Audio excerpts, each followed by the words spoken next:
Hello and welcome to the December 2025 Residents Forum. My name's Natalie, I'm your Community Development Lead.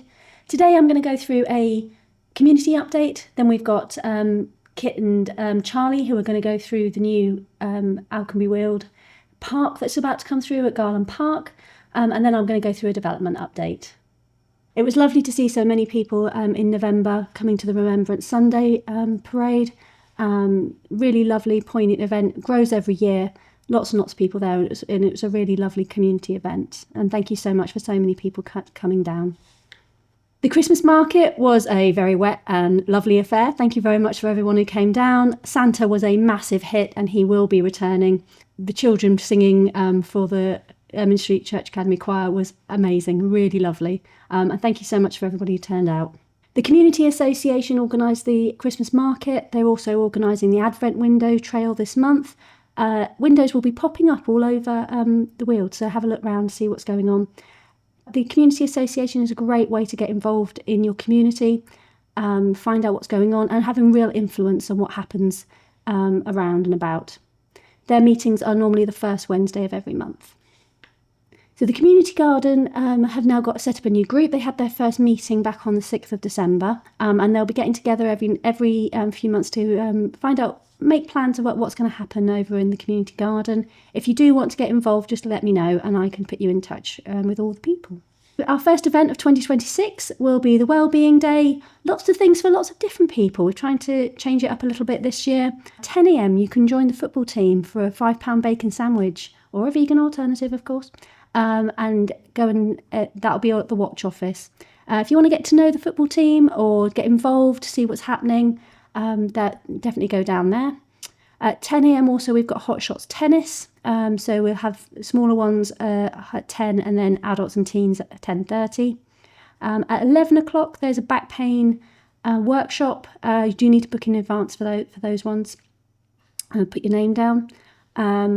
The gym will be open from 11:30 till 12:30 just for an open session, so if you'd like to, maybe if you're thinking about joining the gym, you can pop down and have a look.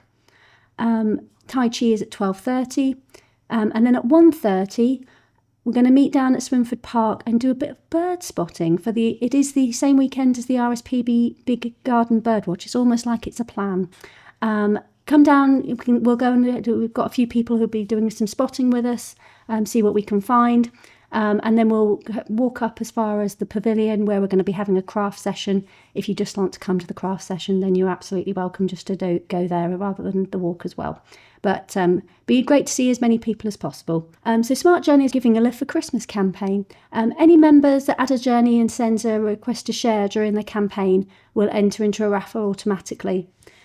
We've seen really good numbers on the app bikes. So they are situated by the Co-op, by Swinford Park and up by Crescent Park, up by the SEN school. You need to download the app, ideally in advance, and register. It can take, it can register within sort of half an hour, but sometimes it does take 24 hours. So download the app. First 30 minutes is free, and then you can go for a little bike ride for £1.50 after that. We've also had, from the October travel survey, we've also had feedback from the survey. And in 2026, we'll be focusing on improvements to the bus service. What came out of the survey was very much that we need an earlier service and a later service. There are some quite heavy cost implications for doing that.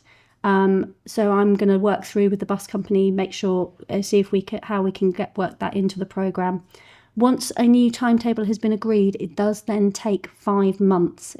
You have to give 5 months notice to County Council before you're allowed to start a new service. So this isn't going to be a quick process. I would imagine it'll be sort of September next year at the earliest that any bus timetables will change. But there'll be lots of communications before then. As part of the Alconbury Weald Water Savers campaign, we'll have our local ambassador Tim. He'll be out in the community throughout December helping residents sign up to the Water Savers calculator. If you do see Tim, give him a warm welcome and hopefully help you start saving some money.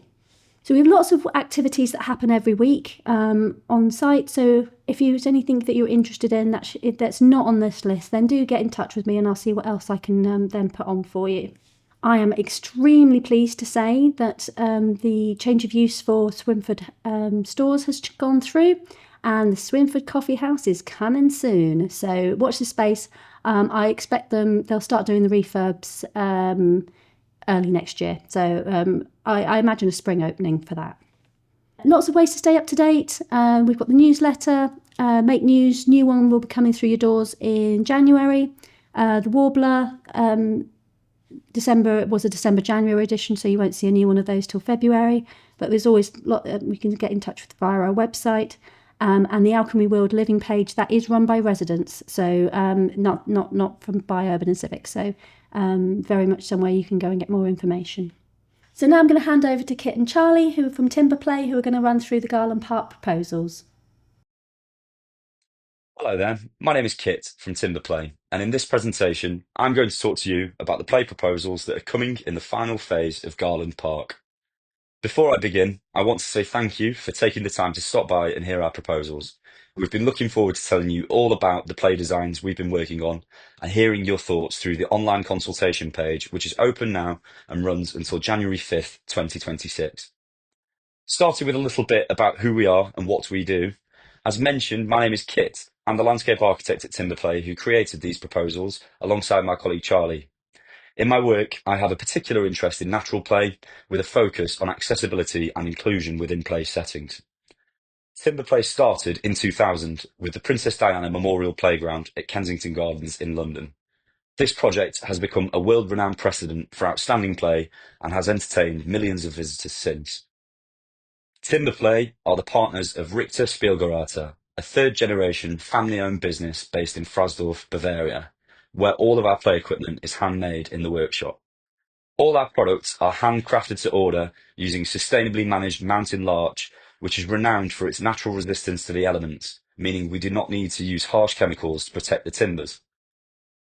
Timberplay have worked with the master developers of Alconbury Weald, Urban and Civic, several times in the past, most recently on the award-winning Village Green project at Priors Hall Park in Corby.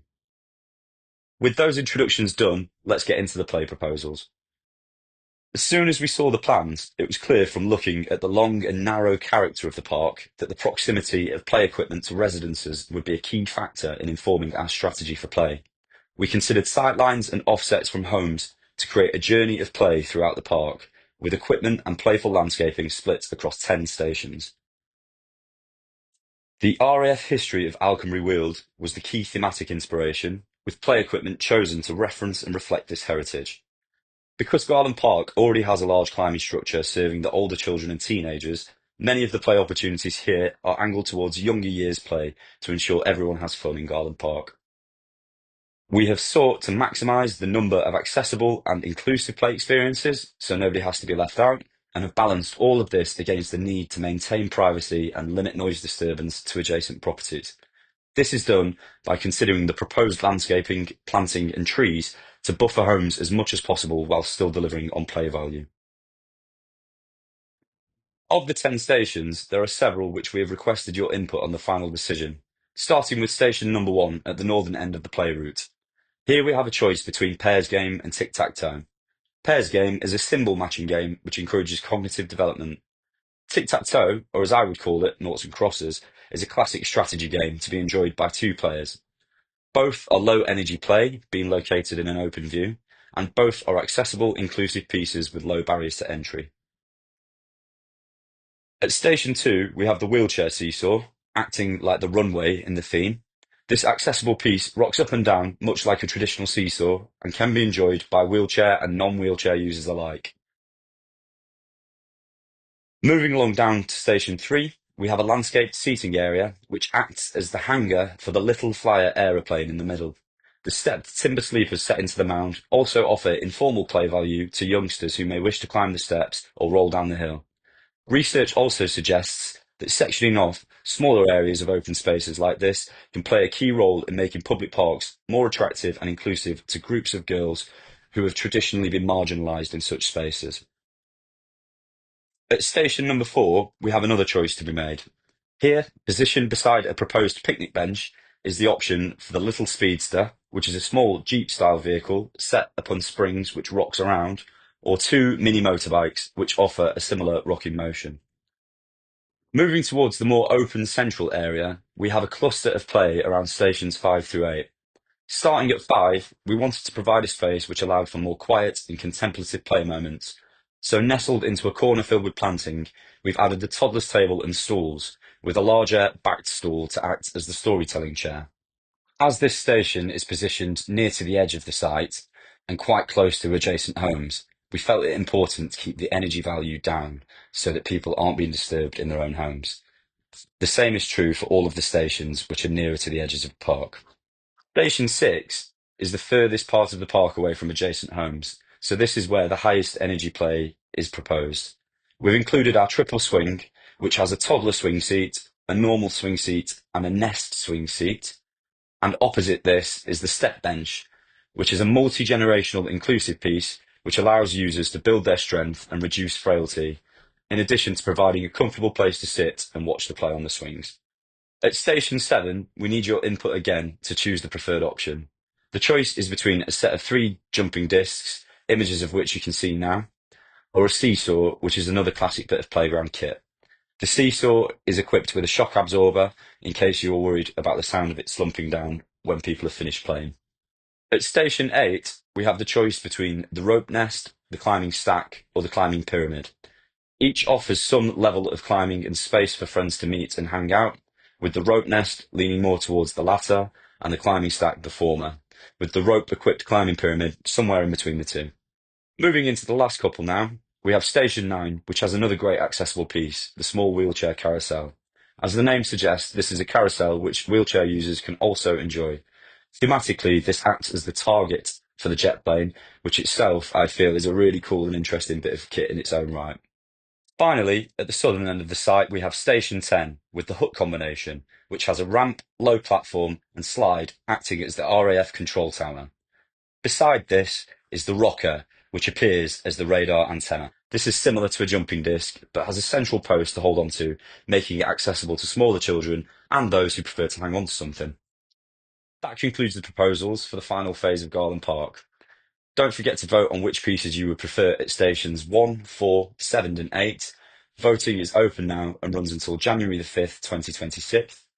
Thank you for taking the time to listen, and we look forward to hearing your feedback. Thank you so much for doing that proposal.